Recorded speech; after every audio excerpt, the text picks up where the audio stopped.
पिंपरी नांदूमध्ये श्रद्धेचा महाकुंभ यात्रेनिमित्त मुजोबाच्या जयघोषात ओढल्या गेल्या 12 गाड्या पाहण्यासाठी भाविकांची मोठी गर्दी। भक्ती, शक्ती आणि परंपरेचा एक अंगावर काटा आणणारा सोहळा जळगाव जिल्ह्यातील मुक्ताईनगर तालुक्यात पाहायला मिळाला। गुढीपाडव्याच्या मुहूर्तावर पिंपरी नांदू येथे मुजोबाच्या यात्रेनिमित्त चक्क 12 बैलगाड्या एका भक्ताच्या सहाय्याने ओढण्याची अद्भुत परंपरा पार पडली।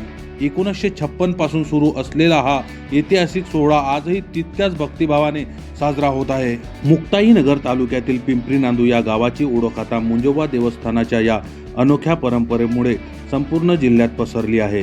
गुढीपाडवा म्हटलं की नवीन वर्षाचा उत्साह असतोच, पण पिंपरी नांदूमध्ये या उत्साहाला जोड मिळाली ते म्हणजे मुजोबा यात्रेची। गेल्या 70 वर्षापासून म्हणजेच 1956 सालापासून ही यात्रा अविरतपणे भरवली जात आहे।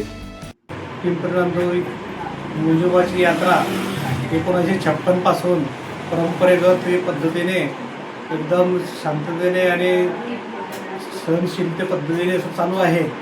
तरी सर्व जे गावकऱ्यांनी या ठिकाणी सहभागी झाले, गावातील मंडळी आणि गावाबाहेर नातेवाईक, खेड्यापाड्यातील जे लोक या यात्रेसाठी येत असतात। मुजोबा एक देवस्थान या ठिकाणी मानलं जातं। या ठिकाणी नवस घेणारे जे वडीलधारे लोक आहेत किंवा विवाहित जोडपे आहेत, त्यांच्या मुलांना सुद्धा भगतबाबांच्या पायाखाली घेऊन त्यांचा नवस काढला जातो। त्यांना सुख समृद्धी आणि चांगलं आरोग्य लाभो यासाठी अशी जनतेची प्रेरणा आहे। त्यानुसार हे कार्य चालत असते। 12 गाड्याचा आनंद सालाबादाप्रमाणे आज जवळपास 75 ते 80 वर्ष झाले।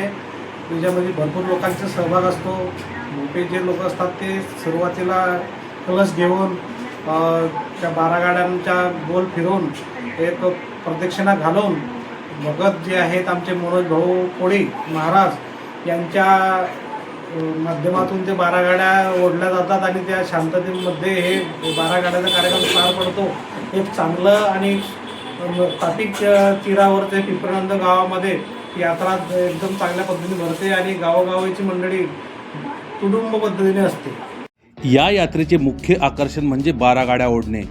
ज्या बैलगाड्या शेतकामासाठी वापरल्या जातात अशा तब्बल 12 बैलगाड्या एका मागे एक लावून केवळ एका भक्ताच्या सहाय्याने ओढल्या जातात। मुजोबाच्या नावाचा जयघोष आणि अढळ श्रद्धा असेल तर अशक्यही शक्य होते याचाच प्रत्यय हा सोहळा पाहताना येतो। हा थरार पाहण्यासाठी परिसरातील हजारो भाविक मोठ्या संख्येने गर्दी करतात। काळाच्या अगोदर अनेक गोष्टी बदलल्या, मात्र पिंपरी नांदू येथील या बैलगाड्या ओढण्याच्या परंपरेचा उत्साह तसूभरही कमी झालेला नाही। ढोल ताशांच्या गजरात आणि गुलाल पुष्पांच्या उधळणीत निघणारी ही यात्रा ग्रामीण संस्कृतीचे जिवंत दर्शन घडवते। भाविकांच्या सोयीसाठी आणि सुरक्षितेसाठी यात्रा कमिटीच्या वतीने चोख नियोजन करण्यात आले होते। श्रद्धा आणि साहसाचा हा अनोखा मेळावा खऱ्या अर्थाने परंपरेचा वारसा जपणारा ठरतोय। व्हिडिओ जर्नलिस्ट गौतम गायकवाड सह विठ्ठल धनगर, मुक्ताईनगर, जळगाव।